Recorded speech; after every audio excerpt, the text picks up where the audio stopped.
ప్రమీల, నేను అవినీని. బావున్నావా?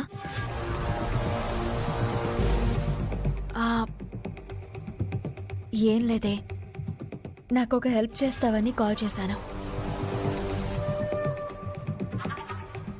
ప్రెసెంట్ నేను అక్క వాళ్ళ ఇంట్లో ఉన్నాను. నాకేదైనా జాబ్ చూసి పెడతావా?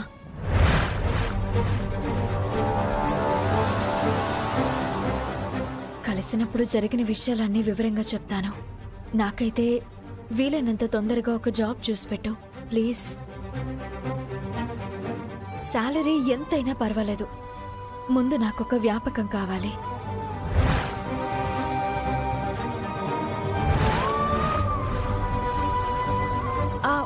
ఓకే, నా సర్టిఫికెట్స్ పట్టుకుని వెంటనే బయలుదేరుతాను. Thank you, bye.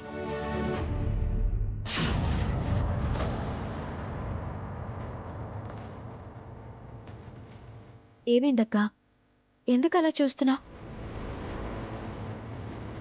మళ్ళీ నీ జీవితం మొదటికొచ్చింది. ఒకటో మెట్టు నుంచి మొదలైంది. ఏమీ లేని దానిలా ఉద్యోగం వెతుక్కోవాల్సిన అవసరం వచ్చింది. అన్నీ ఉండి అనాథ అయిపోవడం అంటే ఇదేనేమో. నాకు చాలా బాధగా ఉందామని. నేనేం బాధపడ్డం లేదక్కా.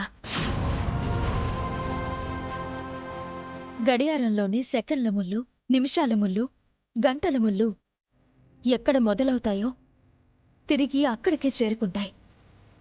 అవి ఆగిపోయినట్టు కాదు, ముందుకు సాగిపోయినట్టు. నేను కూడా అంతే. రాయిని ఎంత చెక్కితే అంత మంచి శిల్పం అవుతుంది.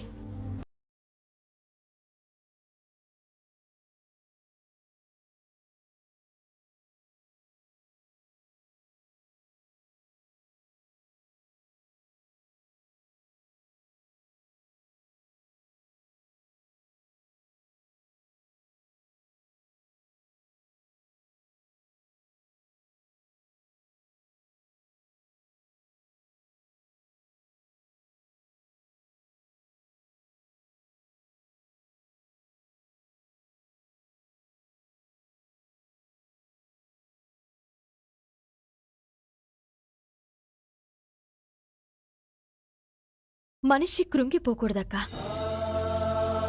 మనమేంటో నిరూపించుకోవడానికి ఆ దేవుడు మనకు మరో అవకాశం ఇచ్చాడు అని అనుకోవాలి.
జాబ్ ట్రయల్స్కి.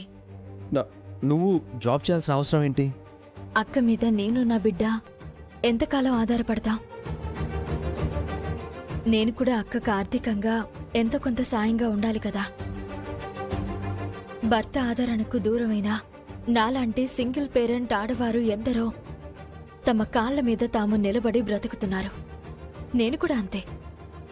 నేను మంత్లీ మెయింటెనెన్స్కి డబ్బులు ఇస్తానవని. నేనలా తీసుకోలేను సత్య. అయినా గతంలో నేను ఉద్యోగాలు చేసిందాన్నే, నాకేం అంత కష్టం కాదు.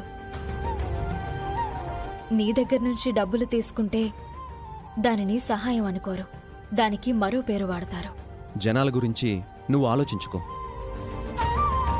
సమాజం అంటే జనమే సత్య.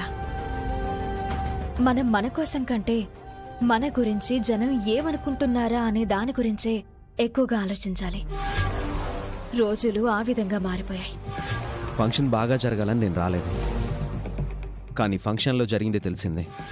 డిఎన్ఏ టెస్ట్ నీ పాలిట వరం అవుతుంది అనుకున్నాను, కానీ శాపం అవుతుంది అనుకోలేదు. కుప్పకూలిన నీ కాపురం నిలబడుతుంది అనుకున్నాను, నిలువున కాల్చేస్తుంది అనుకోలేదు.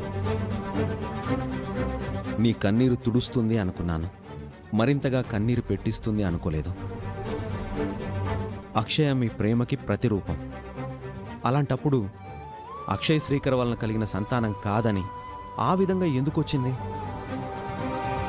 నా భార్య ఏ తప్పు చేయలేదు, అక్షయ మా బిడ్డేనని శ్రీకర్ నీ గురించి పోరాడాలి కదా.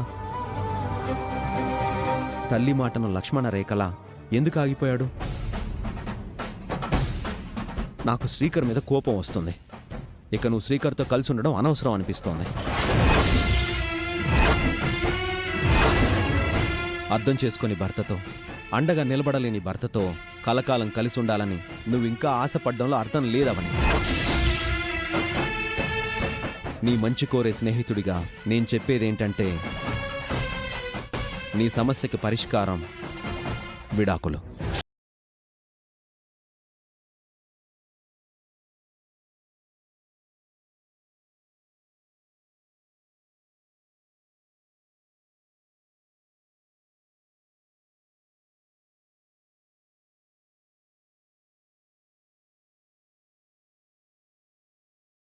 అభిప్రాయం ఏమంటావు?